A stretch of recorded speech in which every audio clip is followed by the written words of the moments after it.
ہندوستان کو فتح کر لیا۔ ڈاکٹر صاحب آپ نے ذکر کیا کہ بارود اور آچھی اسلحے کی طاقت نے ملکوں کو فتح یاب کیا، لیکن انگریزوں کے حوالے سے وہ یہ کیوں شکست کھا گئے؟ اچھا، اس میں انگریزوں کے حوالے سے بھی ٹیکنالوجی کو بھی دخل ہے، دونوں باتیں ہیں۔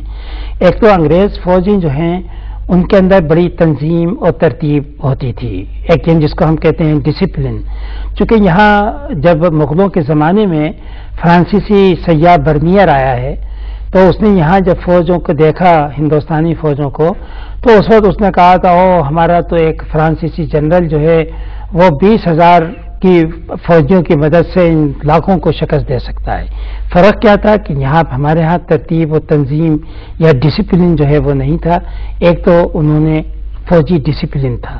اور دوسرا جو ہے ٹیکنالوجی بھی تھی۔ ہماری ٹیکنالوجی ابھی تک یعنی اتنی آگے نہیں بڑھی تھی، ان کے پاس ٹیکنالوجی بھی آ گئی تھی۔ تو ان دو چیزوں کی وجہ سے انگریزوں نے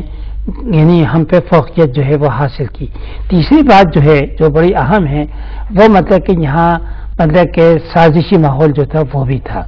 اب مثلا پلاسی کی جنگ میں میر جعفر نے انگریزوں کا ساتھ دیا، اور یہی صورتحال آگے چل کے ہم دیکھتے ہیں جب ٹیپو سلطان کو شکست ہوتی ہے تو اس میں بھی یہ تھا کہ نظام دکن جو ہے وہ انگریزوں کے ساتھ تھا، مراٹھے انگریزوں کے ساتھ تھے، ٹیپو سلطان علیحدہ سے اکیلا تھا۔ تو یہ جو وجوہات تھیں کہ ہندوستان میں اس وقت تک ایک قوم ہونے کا احساس بھی نہیں تھا، اور نہ ہی انہیں یہ احساس تھا کہ یہ جو انگریز یہاں پر قابض ہو جائیں گے تو ایک طرح سے ہم ان کے ماتحت ہو جائیں گے۔ وہ یہ سمجھتے تھے کہ انگریز اس وقت وقتی طور پہ آئے ہیں، ہم ان کو استعمال کر رہے ہیں، ہم ان کو استعمال کر کے طاقت حاصل کر لیں گے تو اس کے بعد ہم ان کو یہاں سے چلتا کریں گے۔ لیکن ظاہر ہے کہ ایسا نہیں ہوا، کمپنی کی طاقت بڑھتی گئی، یہاں کے حکمرانوں کی طاقت جو ہے روز بروز کمزور ہوتی چلی گئی۔ ڈاکٹر صاحب آپ نے ٹیپو سلطان کا ذکر کیا، ٹیپو سلطان کے ساتھ ساتھ رنجیت سنگھ بھی تھا کہ جس نے اپنی فوج کو تنظیمی امور میں خصوصی دلچسپی لی اور یورپ سے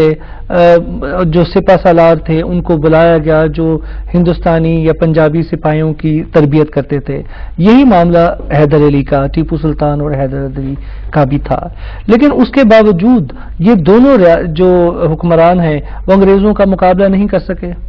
اچھا لیکن ٹیپو سلطان کے ساتھ تو میں نے ذکر کیا کہ اس کی فوج بھی اس نے بہت اچھی بنائی تھی، ڈسپلن تھی، ہتھیار بھی اس کے پاس تھے،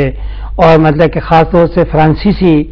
افسر بھی اس کے ساتھ موجود تھے، فرانس کے ساتھ اس نے اپنے تعلقات جو ہیں وہ رکھے تھے۔ لیکن مسئلہ جو تھا وہ یہ تھا کہ ٹیپو سلطان اکیلا تھا، جبکہ کمپنی،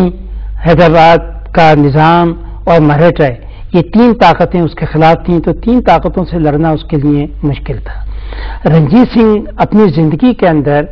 تو اس نے کمپنی کو روکے رکھا، لیکن بڑی دلچسپ بات یہ ہے کہ